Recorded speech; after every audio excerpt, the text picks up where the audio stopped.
Hello guys, Happy New Year. Ay mga motor rig nga na damage. Gumikan sa too much rang in New Year.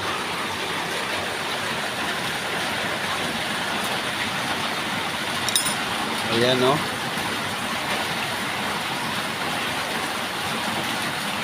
Ang bearing na damage.